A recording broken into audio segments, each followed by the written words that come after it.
Hi, Kelsey.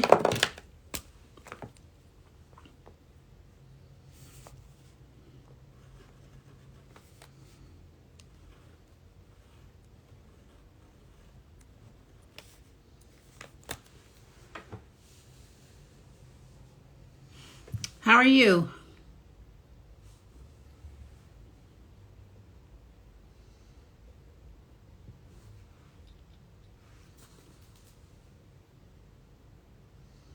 Hi, Mom. Welcome, welcome. Dr. Michelle, hello.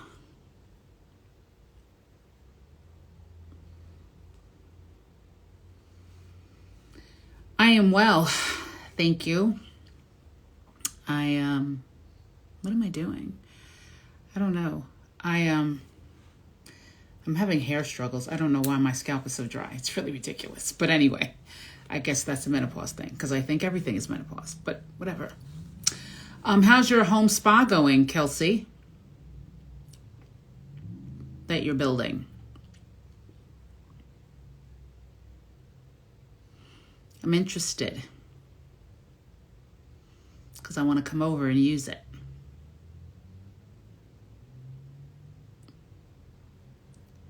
Oh, yay! Yes, that is us. That picture is old too, but I love it. It's one of my favorite. There's a funny story behind that picture too. My sister should be on so that we can joke about it. It's actually not. It's funny. It is very funny. But anywho's, Kelsey, I want to hear about that spa because I'm all into it. Hello, Dr. Monica. Oh, I'm not ready for the cold soak, Kelsey. No, ma'am. No, ma'am. I am not ready for it. I can barely turn the shower past warm, right? So, yeah, that I'll do anything else. Like sauna's not a problem. Red light therapy, I'll do all of that. But I'm not cold plunging. Has anybody else cold plunged here? That's on. Dr. Michelle, anybody? Yeah. Well, nope. Sorry, Kelsey. I'm not interested. Like, I'm just not. I know it has a lot of benefits. I do. And I believe that. But, yeah, cold plunge.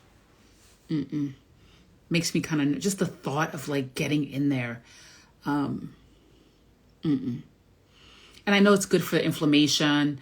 Of course, menopause, it does help, but I'm just not, I'll do anything else, like literally anything else. But that, I just can't. But you have the sauna, you have the steam room, you have a few other things, right, Kelsey? I think you do.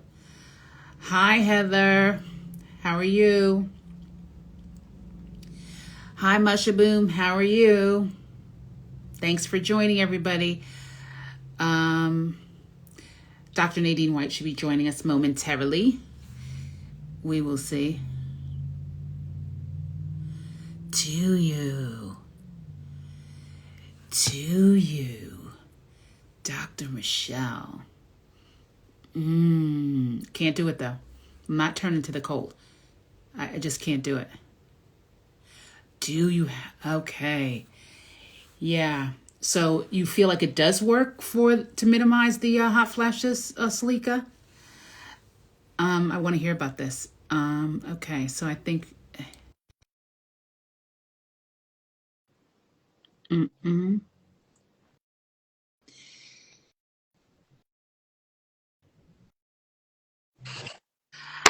Dr.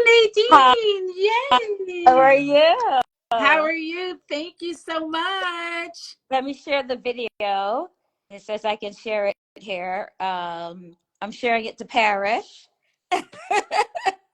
Okay. Yes. So he's right here behind me though. So Hi, Parish. how are you? I am very well, thank you. I so appreciate you jumping on. I know you're busy, busy, busy. You just completed a Yes. move. I had to like ask him to bring a suitcase upstairs just so I could find a real shirt. I was like, I've been living out of t-shirts and sweats since I got here to Detroit. So, Oh, oh yeah, my. it took some effort to look like halfway decent for your Well, lot. you So, don't need help with that. So let's not do that. So everybody, so this is Dr. Nadeen White, and hi. she just moved from Atlanta to Detroit. I did. So I did.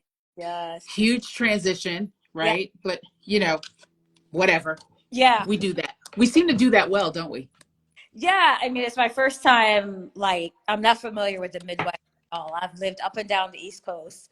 So yeah, it's going to be a transition. I've gone out like twice by myself, trying to get to know the city a little bit. So yeah, it's definitely a different vibe than the East Coast, but Oh yeah, oh yeah. Um, so firstly, yes. you need to understand how big. Okay, Dr. Nadeen stays busy in busy mode. So you are an ER doctor, correct? Well, I'm a hospital medicine, so I will Hospital medicine. if you want to start with that. I do. Uh, yes. So, hi, everyone. As you mentioned, I'm Dr. Nadeen White. I used to call myself travel blogger by day, physician by night, because I specialize in hospital medicine.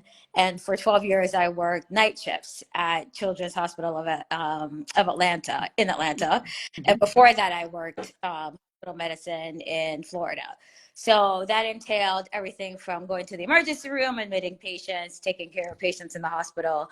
Not sure what I'm going to do here. I'll probably still do some hospital medicine, urgent care. I'm looking for remote work, anything that gives me flexibility that allows me to travel, because I have my side business is my blog, The Sophisticated Life and Brand. And so I travel a lot as a content creator. And also I started doing group trips last year.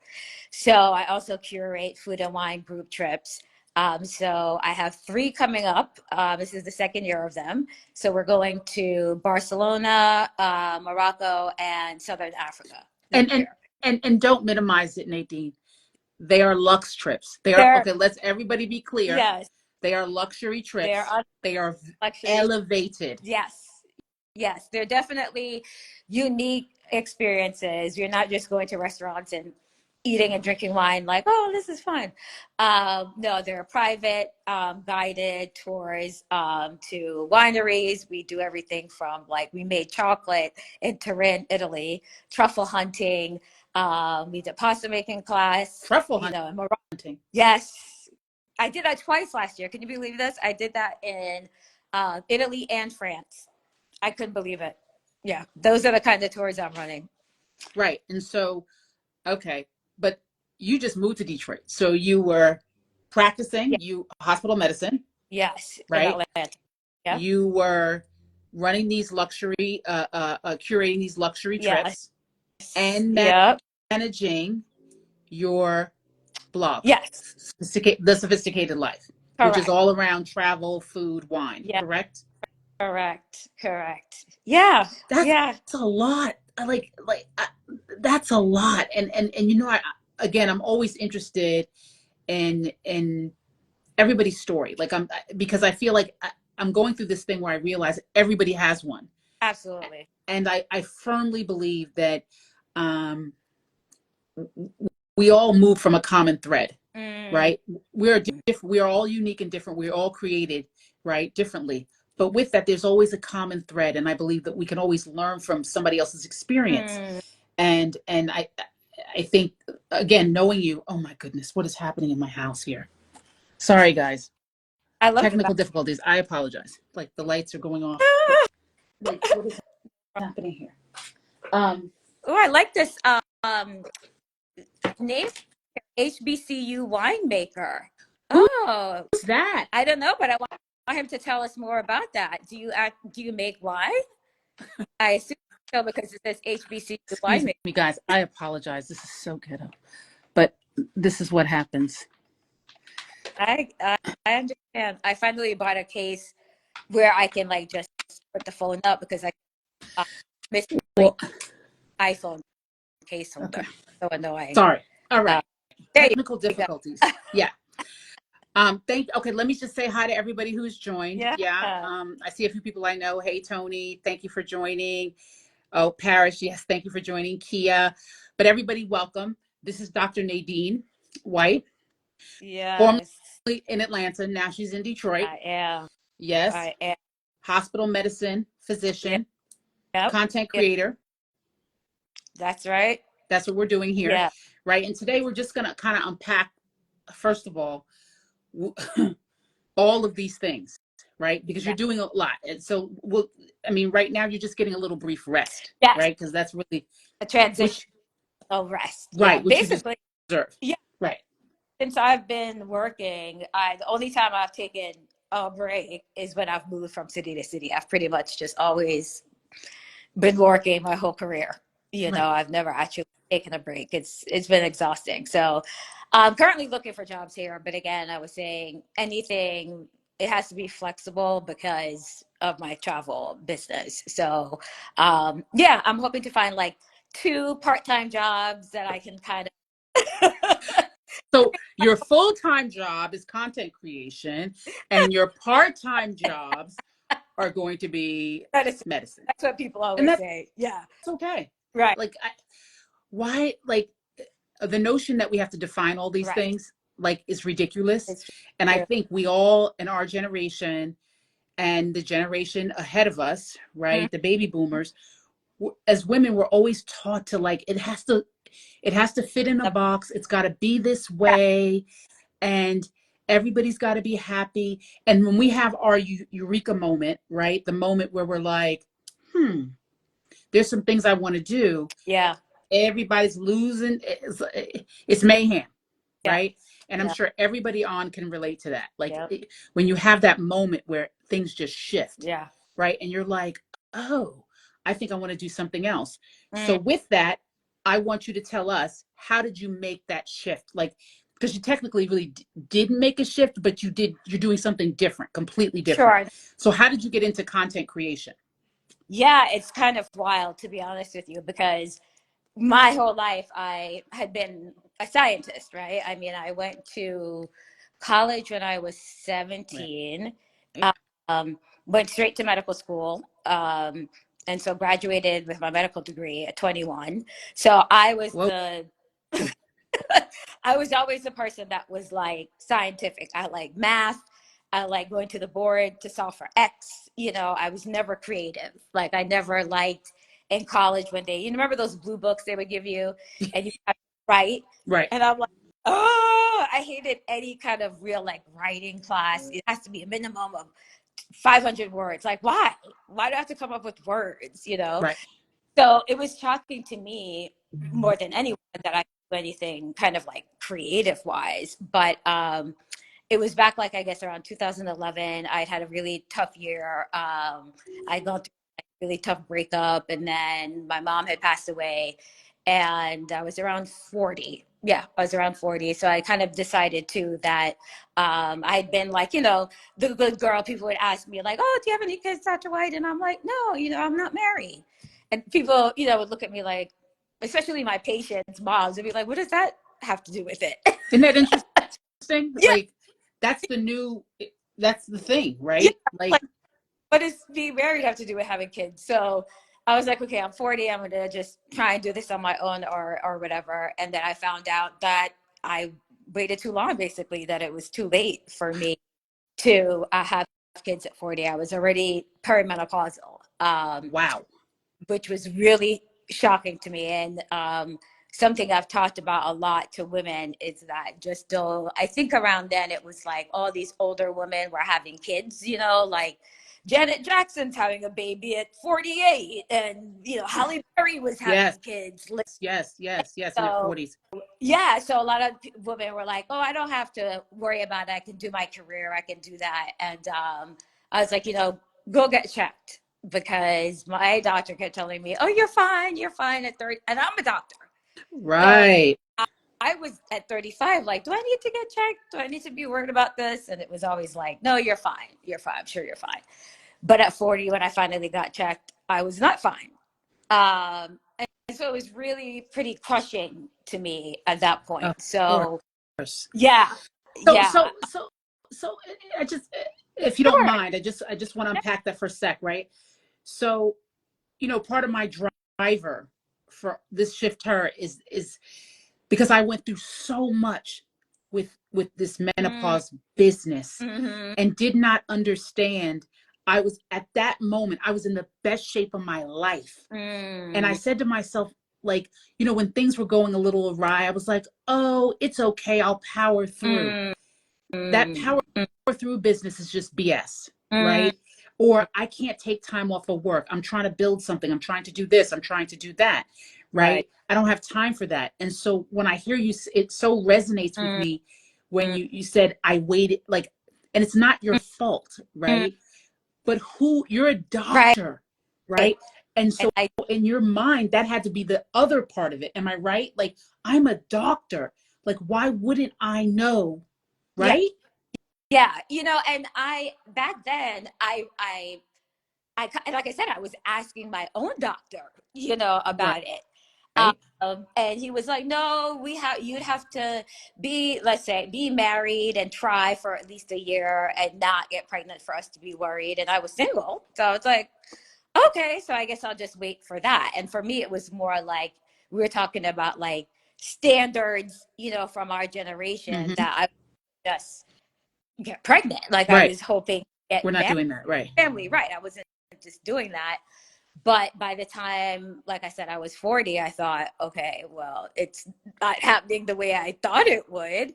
And with my mom passed and me, kind of like everybody in my family was like, my brother was married with kids, everybody else, my good friends were all married with kids. And I thought, I'm going to have to try and just do this on my own. And since he had been telling me I was fine, I never got tested until I was 40. And I did blame myself, like you said, because I'm a doctor. Like, how could it happen? I could have just gone and gotten the test, even without him doing. Correct. I could have just gotten checked anyway. And I actually had a lot of my friends went and got checked after that happened to me. I actually had a lot of my friends check at that time. So I, I when I went through my menopause journey, the initial part of it, and right, I started telling people in my peer group, and you remember I told you, I was like, whoa, what is going on here, right? right, And a lot of people around me were like, okay, wait a minute. I'm not having hot flashes, but is there a way I can find out? I'm like, well, you kind of can, mm, right? To see where your estrogen levels are, etc. right, But it just it blows my mind yeah, that we don't, as women, I mean, we're pretty smart. We're pretty, astute to what's sure, happening in the world here. And the one thing that we're not tuned into is ourselves. yeah, It's really medically, right? It's right, weird, right? Like, why won't we? And as somebody who's like a practicing physician, hmm right? And any of my other doctors, please chime in, right? Like, in what? Why do we do that? Why do and we not I, say and raise our hand and say, you know what? I'm not well. mhm. Something is off. I need support. Right. No, it's true. It's true. I mean, for me, I wasn't having any symptoms, so I didn't know. Like, I didn't really have any symptoms that could be happening. I mean, for me, I ended up thinking that it was just the stress. There was no history of that in my family either. Like, but then again, nobody in my family had waited that long to have kids. Everybody in my family had kids in their 20s, in that generation before. Like, my mom had me at like 27, maybe. Um, but no, I didn't have any symptoms. I ended up blaming it on all the stress I had gone through. And then in training in medical school, I'm like, I just burnt my body out, and that's probably what But happened. how can you discount Yeah, that? no, I really think that's I for mean, I me. don't see how you can Right. discount it when stress is a direct Mm-hmm. symptom to the things that are happening in the body, especially perimenopause, menopause, right? Yep. They tell you manage your stress. That is a huge piece Yep. of navigating it. Well, also, okay. So Holly said there's also so little Yeah. told to us about menopause in general, Yeah. Or right? perimenopause. When I remember, even when they said that to me, I was like, well, how could that? They were shocked too, even, because I was only 40, but I was like, I don't even know what that means. Like, how could that happen? They were like, well, how old was your mom when she went through menopause? And they started asking all these questions, and I was like, what? I don't I know. don't. Yeah, but to have that word associated with me at 40, where, like you said, I was Yes. healthy, I felt great. I thought like I'm just gonna go do this now and it'd be no problem. So yeah, it was shocking, and I'm glad. Like I said, even when I went to conferences and this came up, medical conferences, I brought this up to other women, because at that time it wasn't commonplace to like get your eggs frozen. It wasn't like No. that No. was being done. You know, No. it was like $50,000 and go Right. to one doctor and Right. whatever. So that really wasn't an option. So it was more like getting checked out, getting the blood work done, their AMH to Mhm. see like what egg supply is. And so at least doing that, you know, so not just assuming you have enough time to, you know, do the career, do the you know, especially as physicians, do the fellowship, get this other degree, then this, that, you know what I mean? Because I had friends who were like doing all the All the things in medicine, things. thinking, oh, well, I'll have my first baby at 42, 43.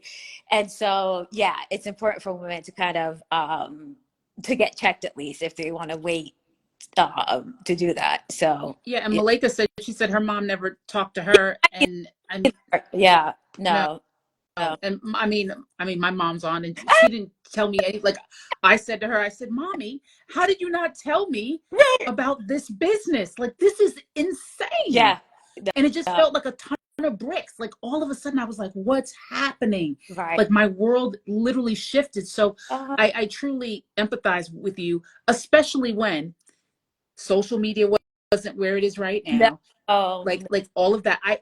And there's a lot of misinformation out there, no. right? Mm, I There's a lot of menopause doctors out there now, right, who specialize in perimenopause and menopause. yeah. But I watched a thread of a chiropractor Oh, saying that women that experience menopause early are experiencing that because they're not healthy. what? Wait, what? Oh my Wait, God. wait, what? First of all, and when he was checked, uh, Dr. Mary Claire Haver said, Uh, I can appreciate that you wouldn't understand this because you are a chiropractor. You wouldn't necessarily understand. And let me just give you what my background is so I can tell you why I know what I'm talking about. wow. Who says these Right. things to us And is trying to advise people as a chiropractor. on menopause? Yeah, I've seen I'm worse just saying. All stuff. right. So I appreciate you sharing that story because again, it's private, it's personal, but I No. do genuinely believe that people can benefit from Yes. taking it a little bit more Mm-hmm. seriously and being very, very aware. Like if I know somebody who's very young, like 28, Mm-hmm. and I said to her, you need to get your body ready, Mm-hmm. prepared if you want to have children. So if I were you, I would do the proper testing and all the rest of it just to make sure Mm-hmm. that you are ready and prepared to have children. Yeah. If She's like, that's, why would I do that? Okay, I'm just I'm just saying, yeah. right? You don't want to be 32 and somebody's saying you can't, you're not producing eggs, you're not doing this or whatever, Right.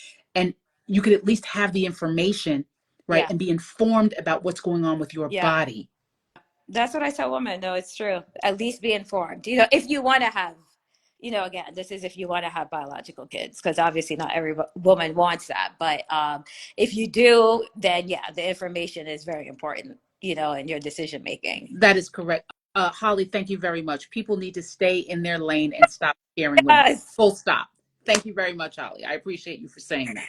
Now, so you had this happen to you at Yeah. 40, early 40s, right? Which Yeah. again was 40. devastating. Absolutely. So And then, yeah, so that year I just was pretty lonely, honestly. And I had already started traveling because my mom was a big traveler. okay. Like she traveled all over the world. And so that's when I kind of, you know, started traveling a bit more with a friend of mine. And then I didn't even know that I was creating a blog, to be honest with you. I just had more time on my hands. And a friend of mine had a website for her urgent care practice. And I said, oh, I wonder if they can make a website for me because I want to start documenting my travels. And at first it was Wow.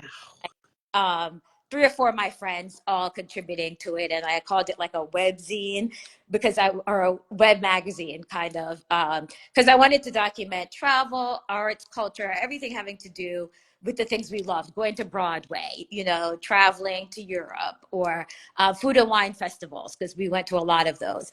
And of course, people kind of fell off. I had one friend who still contributed articles, Oh, but wow. in the end, it became me who, kept up with it. And when I moved to Atlanta, I joined, by then, there was like Facebook groups. Mm-hmm. I started joining some Facebook groups, and they're like, oh, we like your blog. And I was like, oh, okay, I guess that's what I have. So It that's was not like, what you were calling it, yeah, though. I was calling it like it was going to be like a quarterly web zine, like where an issue came out every quarter and had different articles, like that's an online magazine. That's how I initially envisioned it. But it ended up just being that I was just writing, whenever I went on a trip, I would write about it. I got a lot of great feedback, it was inspiring people to like go, oh, I didn't know that about that place, or I didn't know that. Um, and so through these Facebook groups, I started to realize I was blogging and Wow. started going to conferences. And what really resonated with people was I was, working full time. I was working full time, Florida, when I moved to Atlanta. And the fact that I was finding the time to go to these places and writing about what to do, what to see, where to eat. So my travel guides Yes. basically is what really resonated with people. So 48 hours in Mykonos, 72 hours, in Paris. So those were the things I was writing about, because most people, that's how they travel. Like they have a week to go somewhere. It Right. wasn't digital nomad land at that time. It was like working people that were traveling and needed to know, what do I need to do when I get to this place? So yeah, my blog initially really took off because of all those travel guides. And I started to find out you could make money from them, that you could go on trips because of them. People sent you free things because of them. And that was all from joining these Facebook groups and going to like blogging So conferences. you're like the accidental, like the accidental travel Yeah. blogger. Like, I had no idea when I started it that I was starting a blog or a business. Like it became a business. So I started the blog 2011. Like I said, I didn't even really know it was a blog when I started it. And 2013, it became like a business, like a LLC. And then, yeah, it just kind of built up from there. I won an award in, it must have been like, I think maybe it was 2015. Yes, the year that we got married. I won an award for like best travel blog, it is, from I the, will tell you, I mean, you detail it. So I don't know if anybody follows Dr. White on her, thesophisticatedlife.com. yes, and her Instagram page and all that. Listen, like you feel like you're going, right? Uh, And it makes you want to say, okay, maybe I'm missing out on something, right? So you guys should go check it out. But I think what intrigues me so much is that through what you went through, mm, your health issues, and then like that is what kind of pushed you yes. to kind of follow your passion, right? Because you Yeah. knew you loved to travel, because again, you were inspired by your Yeah. mom, right? And because again, grief and all of that for her kind of put you in a space where I'm sure you felt connected to her, Yeah. like going Absolutely. traveling and all the rest of Yeah. it, right? Absolutely.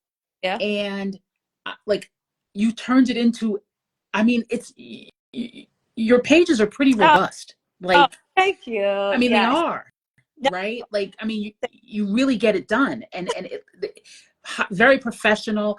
I mean, I'm like, who's doing all of this? Like, I had to hire somebody to help me.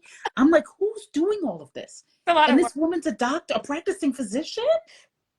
People always ask me that, like, especially the past few years, like, are you still working? Do you still work? Now, I did go part time like a year and well, before I left Atlanta, because I was spending more time on it, especially when I started doing the trips. And one of the reasons I kept my night job was it did allow for that flexibility, because I did shifts at night. And as long as you got your shifts in, whether it was over 2.5 weeks or 4 weeks, about like that's what my job cared about. So So when did you sleep? uh, well, yeah, I mean, Sleep has always been kind of an issue for me. I don't sleep very well, but yeah, I would sleep during the day. You know, Paris would call me a vampire because our room has to have like the blackout drapes and so forth. Um, so there's days I could be on the computer like all All day, day. in the evenings. But yeah, so I would work on it and then do my night shifts when I would have to do those. But thank goodness my job, like I said, nobody wanted to work nights, right? At my hospital. It was Right. just like nobody wanted to do that. So they never really bothered the people who work nights. As long as you came in and do your shifts, they were like, thank God. Well, so, and interestingly enough, right, you were in Atlanta. Hmm. So 2020 COVID happened. Yeah. So, I mean, Yeah. you're putting all this heat into this, into your blog, into travel, etc., Right. and dealing with a highly stressful job, Yeah. being in the Yeah. hospital. So can we do that? Can we unpack Oh, that a yeah. little bit? Like, how did you navigate that? Extremely stressful because while most people were obviously, working from home, I still had to go in. I mean, we were still having to go in. There was a long period where had no supplies. So first of all, we weren't allowed to wear a mask at first because they said it wasn't airborne. So we Yeah. were getting in trouble if we even tried to wear a mask in the hospital. Like if you think back to that now, can you imagine like they didn't want us to scare patients and families. And so we were masks. Then the N95 masks, because there was a shortage, you had to they were cleaning them after 7 times of you wearing them. So they would make a check mark every day that you wore them. And after 7 times, then they would take it from you to get it cleaned. I kid you not. They were short on the gowns. Oh Yeah, my God. before the vaccines came out, we were still having. I will tell you, the first time I went to go see a COVID patient, again, this is before vaccines, and it was like 16-year-old Hispanic teenager. She had pneumonia, so she was asthma and pneumonia. So, I knew she was going to be coughing a lot. Her mother was in the room with her who also had COVID. And the mother did not speak English. And, you're not allowed to really get the history from a 16-year-old. So I had to go get the translator.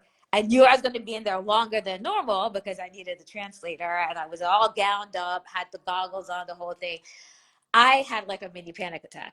And I was Oh my just God. sweating because I was in there trying to wear the gloves. Not it was stressful. I would take all my stuff off downstairs. I would get in the shower. I started leaving my shoes downstairs that I wore.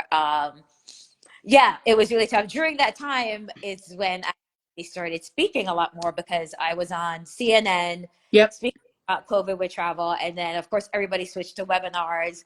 And so I started doing a lot of virtual speaking engagements talking about COVID, traveling during COVID. I won another award for a webinar that I did speaking about that. So that actually helped with me building up like my speaking credentials, and now I've spoken at conferences since then on all different topics. And but yeah, no, it was definitely stressful. But yeah, once people started traveling again, which was really like by that summer, Yeah. you know. I mean, like, so it was like the 2020, what you talking about, 2021, right? Well, no, like by end of the summer of 2020, some people, never stop Well, we traveling. do We know do know this. this. We do know this. And the people Hence, who, hence the reason why New York was on fire, because yes, somebody went to Italy and came back and lit up like, Westchester County, and then that's how it spread I know, throughout New York. I know, Okay. yeah, yeah. But like by the time summer came and kids were out of school and everything, people were at least doing like domestic travel. Hmm. So they wanted to know how to travel safely. So I was writing a lot about that and doing lives, trying to say, okay, I'm not saying you should travel. Let's make that clear. But if you are going to travel, this is how you should travel safely.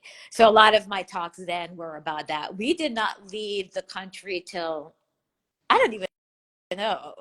He left, but I'm trying to think the first time we left the country. It had to be like 2022. Yeah, it was years. Like we stayed domestic. Well, and everybody who knows me knows where I'm at. Like, listen, okay. I like, anyway, Yeah. I can't. But I I think again, what keeps on resonating with me is that you keep on the way you're handling each obstacle, each challenge, right? I think is super inspiring and Ah, makes me warm and fuzzy because I feel like, it's easy to get knocked down, and sometimes it's not easy to get back up, no, no, right? no, Especially, right. in that 40 something window. That's a Get tired. really weird time, Yeah, you know? yeah. So here you are. So you started the travel blog, the accidental travel blogger. So I'm going to start calling you from now on Yes, the accidental travel blogger, right? You started this blog, you're still practicing, COVID happens, yeah, right? But you get right back on the horse again. So the blog has not stopped. right. You wait, and then you start planning these trips. Yes. You start And curating these luxury trips. well, before that, so in the fall of 2019, I went on my biggest press trip to Europe. So I went to Bordeaux, France, and to the Mosel region in Germany. So Hmm. during harvest, I saw it was amazing, just like literally picking grapes, saw the winemaking process there. And the people, I was the only black person on the press trip, and a lot of people there were like SOMs and, had all these wine certifications and everything. And from traveling and writing about wine, because whenever we travel, like if there's like a wine region anywhere nearby, I'm like dragging Parish along with me to go to that wine region. So I knew a lot just from that, from traveling and writing about it. But I realized I wanted to know about it like more like in a professional manner, like Yep. so when COVID happened, and obviously I was still working, but we weren't doing anything social. So I decided to get a wine certification. And so I did that during COVID because I also knew I wanted to do these trips to wine regions. And so I wanted to be able to speak about it using the proper terms and blah, blah, blah. So yeah, so I did the wine certification during COVID. And then I was approached prior to COVID about hosting trips by a couple of companies that do tours. And I guess in 2022, I was approached again. And then I decided to do it. And so 2023, the first one was Morocco last summer. Okay. Yeah, so I was like, you know what?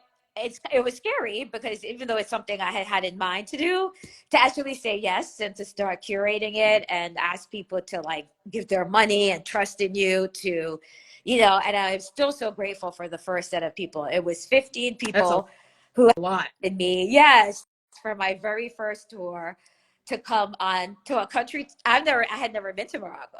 But they trusted me to do a 9-day tour. We literally went around Morocco like this to like 5 different cities. And but it was amazing. It was amazing. So we had a great Well, time. did you go to Morocco before the accident? What happened? Oh, The earthquake? so Excuse me, no, not so accident, earthquake. that was last year. It was happened after we went. It happened after we went. Yeah. Oh, good. Yeah. Okay. That Because was that was a thing. I mean, that yeah. was pretty serious. Yeah. Yeah. That gonna Aren't you going back? You're going back, right? Yeah, I'm going in September. Yeah, in September. So, but everybody that we knew was fine. Most of the damage was in the Atlas Mountains. But yeah, no, they're doing well from everything that they've told me. So, yeah, that was scary. I actually had spoken to them that afternoon and about planning the September trip, and a couple hours later, the earthquake happened. So, all right. So also what I see, and you tell me, so I live in a place, everything, which is weird. People don't know this is where I am. Everything kind of, I live with a little fear, right? Mm, So whenever I start to process that I want to do something, I mm, immediately feel like fear rush over me. Like, mm, okay. And the mm. imposter syndrome. I can't do it. There's no way. Nobody's going to listen. Why would they listen? Who do you think you are? La, la, la. Surprised by Right? Huh? I'm surprised by that, especially with your business and now you starting this. Oh yeah. Uh, Yeah. Well, I do things scared. So Got it. Okay. that's one thing that I can do. So I can move through it, right? But Yeah. the question is like, why would I, for what reason? And because Mm-hmm. honestly, I really don't care, right? Because I'm doing it anyway. Like I said the other day, that like I'm like, wow, episode 9, like this, I can't believe I'm doing this. So I say all Yeah. that to say, with all the thing, like doing all these things, like going to med school, being out of med school. So you were out of med school, the 4-year part. Yeah. At Okay. 20, So that's crazy. But you're 21, no more than 22 yeah. years old. That's a lot, Yeah. right? Yeah. And then, But it like, like, oh, yeah, because that's not the average. That's not right. normal, right? Yeah. It I doesn't was feel like it's normal. I would say more like 25, a little no, older. you go straight, you know, you if you go straight through, and you know, some people do like a year off or get another degree before going to med school. But technically, if you go, I'm sorry, I was 25, but I'm like so bad at math now. I was 25, so I finished college at 21, and then I went to med Okay. school. So 20. So you're right. Okay. Uh, So then I feel better. I feel it's still a lot, yeah, but again, transitioning with all these different yeah. things, right? So you're doing the residency, you're doing all this business, right? So 25, so you're done at what, 34? Oh no, younger. So like 20, I was Zoe's medical school, and then I went to do Right? residency. So pediatric was 3 years. So Yep. 28, I was like finished and starting a regular job. So it depends on what, if you do like what your residency, how long the years are. So for me, I was done 28, 29, and then I started working like a Right. regular. Yeah. So then you have this period, right, where you're working and doing your thing, you're focusing, you're doing whatever, and then 40, you get hit with these bombshells and Mm-hmm. all the adversity, right? Did you have fear though? Like, were you scared? Like when you went to medical school and got out, were you scared about what you were doing and what you were about to navigate through? Were you scared when you got this information that no, you missed your window, you're in perimenopause, my love, you're not you're not going to have children, and here you are? Were you scared? Did you have fear? No, because you know, when I was little in Jamaica, I spent my first 10 years of life in Jamaica. And my grandmother kind of like just told me I was going to be a doctor. She said, you know, you're not just a doctor, but a pediatrician, because she just wanted me to be a pediatrician and a doctor. And she's lucky because I was smart and I did have an interest in it. There was a little bit of a time where I was like, oh, you know, law is interesting, or blah, blah, other things are interesting. She's like, oh no, you have to be a pediatrician. It was quite funny actually how she implanted that in my head. Right. Even my parents, oh my gosh, we just want you. My parents were like instilling in me when I came to America, like, we just want whatever you choose to do, just do your best at it. Like whatever you decide to do, you could be a waitress, but put your all into Be it. the best. That's Give it right. right. And so when I came to America, it was really tough actually at first, because we were living in a couple towns that were incredibly racist, and I was the only Black person. So I went through a lot then. But I think just based on my background and my family and grandmother and parents just kind of telling me, you can do anything you want to do, you know, I just was like, I'm going to be a doctor. I didn't know that was. I actually grew up where one of our pediatrician in Jamaica was a Black woman. Like, she's a great family friend. She's like our family doctor. So Right. Right. I'm at her office, you know, because like in Jamaica, it's kind of like, I guess, Atlanta. There's Black everything. So I grew up with, you know what I mean? There's it's all Black professionals. That's right. You know what I mean? So I didn't grow up where, oh, my cousin's on, Sasha. Hi, Hi, Sasha. Sasha. So yeah, so we grew up where we saw Black everything. So I had no idea that there would be any issue with me becoming a doctor. So I didn't have any fear. I just like, you know, when I was in med school, then I was like, I didn't think I wouldn't. I was nervous when I got to medical school. It was intimidating. And I definitely had some panic attacks in medical school. But I knew that I would finish. Like, I knew like I was going to be a doctor. Like, even now in my life when I've tried other things, that's the only thing that has felt natural to me.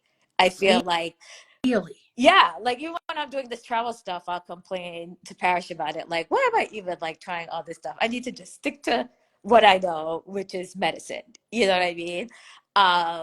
So yeah, no, I didn't have a fear that I wouldn't finish that or residency or So anything that's like what that. your comfort level was in medicine, Yeah. like the science, like you said, the science and the math of it all. Mm-hmm. That's where you reside. So doing things like the content creation and what have you, and these curating these luxury Right. trips, That's where you're like, whoa, it sounds No, like, no. I mean, anything I decide to do, I just kind of do it. I feel like that's just kind of how I was raised, kind of, I guess is mhm. what I'm saying. Like, just, following like passions and what I want to do. I just kind of do it because to me, it's like, why not? Kind of. And I don't know if that's because I have a base of being a physician. Mhm. So, for instance, like people who do content creation and they're doing it like full Mhm. time. And so they get upset about certain things that happen on Instagram or certain things that, in terms of monetizing and affecting their money. I would agree with them, but at the same time, it's never been my full time career. Right. So I don't have the stress. So even with curating the trips, obviously it is a business and I want it to go well and I want to make money from it, blah, blah, blah. But none of that has ever been my primary goal. Right. You So because I have Same. medicine, Mhm. you know what I mean? And I know that can always be my base to make money and my salary. Then I know I have the freedom to try these other things. So I don't really have any fear. If tomorrow I decide I don't want to do anything related to travel, that's fine. I don't have. Same. Yes. Yeah. Like, because you also are helping people step outside of their comfort zone with the travel, Yeah. right? Absolutely. When I look at your story, like, again, because when I look at people, I look deeper than what's on the surface, right? So that's why even social's hard for me, because I'm like, this is so topical and superficial. Like, seriously, like, I'm like 20 minutes ago I was just weeping in my car, like, can we get it together Oh, here? Like, I'm like, this is like, entrepreneurship is not skittles and rainbows. no, Let's keep it a buck. right. It's not. It's It's not. hard. April 15th just passed. We all know what that day is. Yeah. That is like doomsday for entrepreneurs. Yes. You understand what I'm saying? Straight doomsday, Yes. right? I mean, like, Oh so my I can God. definitely, I definitely reside where you reside. Like, it's like, if I decided tomorrow I didn't want to do it, but it's bigger than just like, shiftHER is bigger than me, right? Oh, yeah.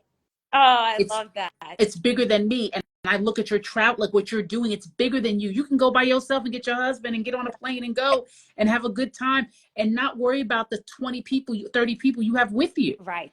Right. So it's bigger than just, I applaud you for stepping outside of that and trying to impact other people, because that's what it is. You're Yes. impacting, and let's be clear, women are very much impacted by what you do, because they're looking at you and saying, like I said, okay, so she's a doctor. Okay. Yeah. And let's just be honest, and you have a husband, okay, Yes. and then you're doing other things, Yeah. right? The travel, the content creation and the like, Yeah. right? It's not an easy lot to carry. Right. It's Yeah. just not. And women at at the age we are, Yeah. people don't look at us to reinvent ourselves and be able to do other things. People want us to sit our asses down.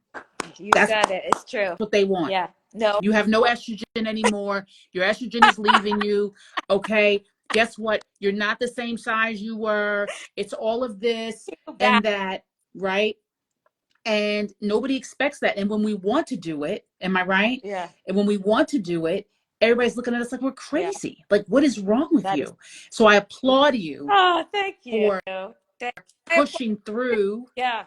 right? Pushing through and getting Uh, it done, right? And it's not uh, always perfect, right? We all know that it's not oh perfect, yeah. Sure. but we're trying our best, Yeah. right? We're trying No, our and best. this is an important topic. Like you said, that it's not talked about often enough. And like you said, encouraging women at our age to, pursue their dreams and passions. And it's obviously possible. I mean, when I tell people I'm 53, they're like, what? How could you be 53?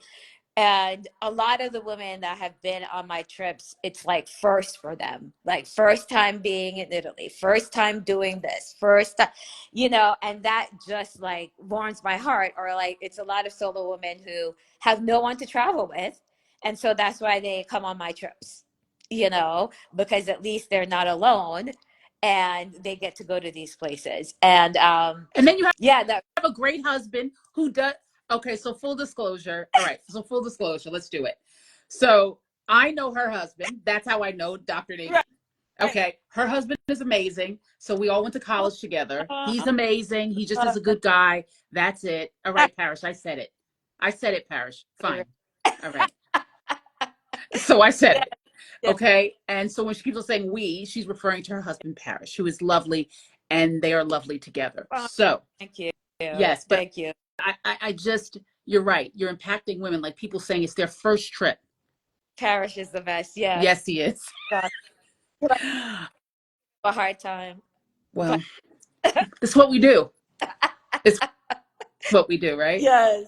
We have to do it. But I think that as like, okay, so let me ask you this. When you build these trips, like how do you decide where you're gonna go? Um, so they're food and wine destinations primarily. So even with Morocco, when they first approached me, I was like, I don't know, because my niches are food and wine. And they were like, oh, well, we have wineries here. I'm like, what? In Morocco, you have wineries? And yes, they do. So they have wineries, they make wine. It's mostly the lands are owned by French and Spanish winemakers, but it was a thing way back, and then they had gotten rid of it, and now they're revamping it. So I mean, food, obviously I knew about, like Moroccan food, but I could not believe that they had wineries. So I just reposted the winery that we visited. We spent like half a day there, and we did the cooking class, of course, and ate like nonstop, all different types of tagines. So yeah, so I basically look at food and wine destinations, and I do surveys of my audience. So for instance, last year we did a Northern Italy tour, and about three of the people weren't very into wine, and asked me, is this a good trip for me to take? That one was definitely perfect for people to take because it was mostly food. And when I say, I mean, it's Italy, Of of course, right? So, course, right? oh my gosh. So it was like Northern Italy, and we did everything like balsamic vinegar tasting. That was the one we did the pasta making class. That was one we did go to two wineries, wine tasting, Prosecco tasting. We did the truffle hunting there. But even if you didn't drink wine, just the amount of food that we had visiting, like, I think we went to 10 places total over 10 days because we did like date side trips, like just going out on the lake on a private boat for an hour and a half or 2 hours on Lake Garda. Perfect weather. Um, so yes, and then we did a wine river cruise. So that was my first river cruise, like our first river cruise, and three of other people came with us, but it was wine focused. So it was in southern France, and there was a black female winemaker that I knew, and Oh, that I did the cruise because she was hosting that wine river cruise. oh, Her wines are great. Theopolis Vineyards. You guys should try her wines. She's from Northern California. So once I found out she was going to be the wine host for that river cruise, I was like, this is perfect because a big part of my business is supporting Black owned businesses. So whenever I can collaborate, who knew? yeah, yeah, Okay, let's unpack really oh quick yeah, though. yeah, I absolutely do that. So that's why I picked that particular river cruise. So she was there. She brought her wines.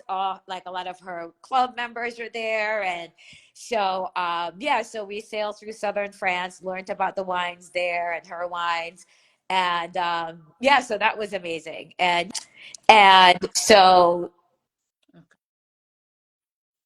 I'm trying to. So yeah, same thing. Barcelona, Costa Brava. We're going to the Pinedes region, which is where cava is made, which is Spain's equivalent of champagne. Mm-hmm.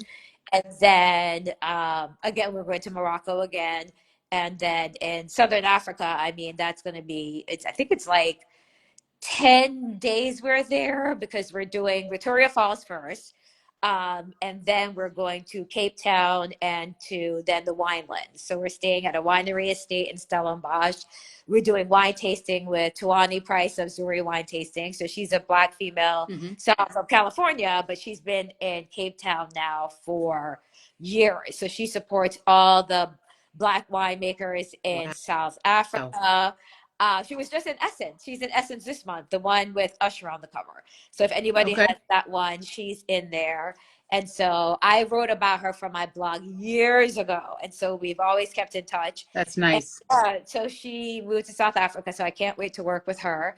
So yeah, so whenever I can collaborate with Black owned businesses, women especially, then I do that. Like even in Morocco last year, we went to, I'm going to mess up the name, Janine Tamsna, which is the only Black owned hotel in Marrakesh.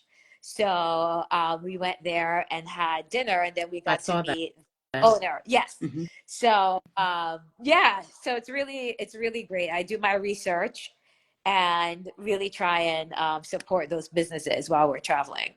Wow. See, this is what I'm saying. This is a lot. Like, it's a lot to I love it. take in. It's a lot. And I really want you to, I want you to tell us, how do you do it all? Like, how are you able? Right. You literally said you love Yeah. medicine, you love travel, Right. you love wine and food, and you're Yes. doing all of those things at a high Yeah. level. So tell me, how are you doing this? How are I you accomplishing this? So one of the ways, like I said, so I had to choose whatever I choose in terms of how I practice medicine has to be something where it's like I'm not on call. So for instance, people who are in private practice and they see all these patients and they have to come home and chart for hours, or they're on call, so their phones going off, pagers going off, blah blah blah. I can't have any of those kind of jobs. Like I may be at, if when I did my night shifts, there might be times I'm there extra 2 hours doing charts, but then once I'm Oh, home, and then what did she say? Sasha said Uh, she loves family and always keeps us as a oh, priority. thank you. Oh, I like to say Sasha. for my family too. I did like our family reunion 2 years ago, but yeah, you have to kind of make, I would say, some sacrifices with job wise. So those night shifts for almost 12 years probably took years off my life. I'm not gonna lie, Right. but it allowed me the freedom and the time to work on my travel business because I was never, like I said, on call. My job never contacted really when I was not there unless it was an emergency. I didn't even have to check work emails when I was not, in town and at work.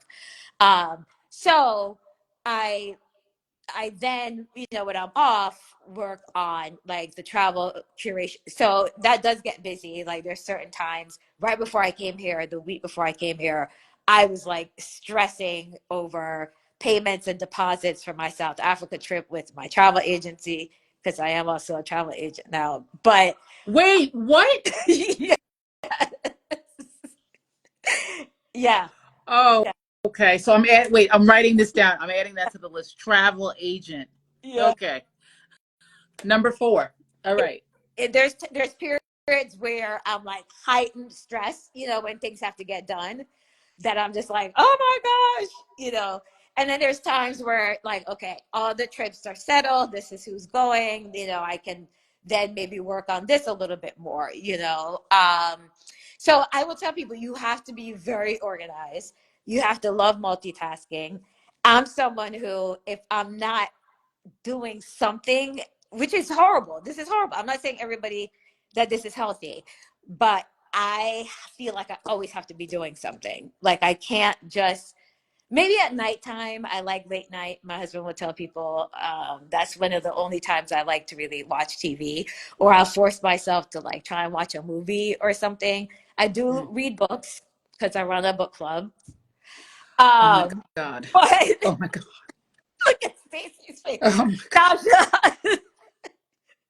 Now, my husband was Like, always I'm like, you know what? You making me tired. I'm gonna have dying. to go to bed as soon as I get off of the here. I'm not gonna go to bed because I'm exhausted. Like, I'm telling you, I'm trying to unpack in my brain. I just started to learn how to stop. That's Right? my Like, just problem. stop. Yeah. And that's when I have to force myself, like in Atlanta, I would like say go to the spa or stop and watch a movie, or I have to make myself do that because if I feel like I always have, even if I'm on my phone, I'm not like just scrolling Facebook. I'm like answering emails. I'm coming up with social media Yeah. posts. Like I have a virtual assistant and she will do some things for me, but you know, it was getting too expensive. So now I'm like, okay, I need to just kind of pay her for just real specific things. Correct. Um, and sometimes he'll say, oh, you need this person, you need this person to do this, but it all costs money. Wait, So, you know, you have wait, to hold on for a second. Wait. Salika, it, so it, it, Salika is a doc. Do you know Salika? Do you know Dr. no. Michelle? Okay, so this is my cousin, Dr. Michelle. Ah, So she said, great talk, on call, off to check on some moms and babies because she's an OBGYN. So, oh, yeah. but it's funny how you said, I can't be on call. Never That can't happen. can't do call again. Mm-mm. No, with my phone, I'm like this. Like if I was to be on call again, if the beeper phone went off, no, I can't do it. Okay, I Yeah. have to make sure you two meet. Yeah. I'll connect you two. Where does she practice? Uh, in Maryland. Oh, yeah, Mm-hmm. yeah. Connect us. That'd be Mm-hmm. fun. Mm-hmm. Yeah. I just, Nadine, I got to tell you, you're really impressive, like super impressive, and and impressive from the perspective that, let me back up. I have this thing about celebrity culture, and it's obnoxious to me, Mm. right? And we have a habit of worshiping, being a part of the celebrity culture, where we're like, oh, look at what they're doing, etc. When there are so many women on the ground every Mm. single day doing exceptional things. And Aww. part of my mission and part of shiftHER is to highlight that, right? Not only give information, but highlight women who are really doing some exceptional shit, like just like really getting it in. And especially at the age we are, where the generation before us, they were slowing down. They were trying to just, just Right. chill. And we're like ramping up again, Yeah, right. right? And Exactly. that's what you're doing. Like it's like you're ramping up. And I feel like you definitely should talk more about what you're Oh, doing, right? How you're getting it done, because it is oh, exceptional. oh, It truly is, and it's inspirational. So I appreciate that. And I'm so happy that you had me on because yeah, I don't go live you should. ever or often. The shame. I know. I know. I'm bad at that. So I'm It's always hard to toot your own horn. It's not easy it to is. say, It is. right? To Yeah. look at what you're doing and saying, huh, I'm doing it well. And again, I'm a hypocrite, but I see what you're doing, right? I know what you're doing. Uh, And it's not only helping people, right, see things that they've never seen before, but mm, also how you can have, after some tragedies and after some adversity, you can pull yourself up yes. and also Yes. rise like the phoenix, Yes. right? And do exceptional things. And that is what you're doing. And again, it's an honor to Oh, know you, you right? too. Thank And you. also, so here's the thing. So somebody and I were talking about going on one of your trips. So my challenge is, it's not that I don't want to You do don't it. like groups, you told me. I don't do groups. But here's the thing, because I'm not a team player, right? Like I don't want to drink wine, right? I don't want to do that. I want to go over here and see this, Yes. right? Yes. But I I feel like my husband says I should. You need to start being a team player. You should try to play nice in the sandbox. Well, the benefit to my trips, I think, for people who do it, especially couples who do it, is like if you don't enjoy planning a whole trip. So if you like to, you know, if you're going someplace that, you know, involves some planning where you would want some kind of itinerary to make sure you see all the things or go to all the places, then that's where I come in because then you don't have to worry about anything. You literally pack your bag, get on the plane, and when you land, everything is taken care of. So, and then you don't have to do every single thing. Like everything is paid for, but there's definitely people. When we were in Italy, one of the girls was like, I'm going to skip this afternoon. She got on the train and went to Florence twice. She was like, in the free time, one was free time, one was something else we had planned. And she and another girl, they actually went to Florence that day. So I was like, oh, okay, they went shopping in Florence. So it's like you don't I mean, like I said, your money's already paid, so you can do what you want or what you don't want, but the itinerary is there and you don't have to worry about a thing, you know, the drivers, it's all private groups. And my groups aren't really big. So usually 12 to 15 is what my goal is with groups. Well, So and now that I know that you're a travel agent, that sheds a new yeah, light on things. Thank you very much. also do your trip for you if you want it just to be you and your husband. I can also build a whole trip for you wherever I'm you want. not even concerned about, listen, Where am I bringing him? Okay. For what? Because you know what? He doesn't want to move around like I want to move around. Like I want to move around. Right. Right? He's not going to want to do Right. that. But what I want to say is this, guys. I want you to go follow Dr. Yeah. Nadeen Too. on where? Instagram is what? At the Sophist Life, I'm signed in to my account right now at the Sophist Life. Yes. And then the Sophisticated Life on Facebook. And my blog is thesophisticatedlife.com. Right? And then the culinary travels piece is that's the Yeah. connected, Yeah. correct or no? So if you go to at the Sophist Life, there's the culinary travels page is linked there. So they can go there, sign up for my newsletter. Thank you, Uh, Sasha. Appreciate you. oh, thanks. Yeah. So if they sign up for my newsletter, that's where I'll announce the trips. So 2024 is already like booked, but then I'm working on 2025. So in the newsletter is the best way to that they'll get that information. So as long as they sign up for the newsletter, they'll get that information. And you're also on TikTok. Yeah, I don't use TikTok very often. So Facebook and All right. Instagram are my Facebook. jam. Are Yeah. you on YouTube? No, not really. I had to see that's the other thing. I had to narrow down, where I felt people really engage with me, I guess is what I would say. Mm-hmm, So mm-hmm. Facebook and Instagram are usually where I Okay, post so it. but the same thing on Facebook and Instagram. So I want everybody to go follow. Right, I'm gonna push this.